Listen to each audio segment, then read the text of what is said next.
You are looking at Julian's pronunciation guide, where we look at how to pronounce better some of the most mispronounced words in the world, like this other curious word. But how do you say what you're looking for today? Let's learn how to pronounce this word from Italian.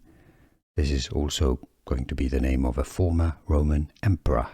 Now in Italian this simply means black. That's the color black in Italian. The Italian pronunciation, nero, nero.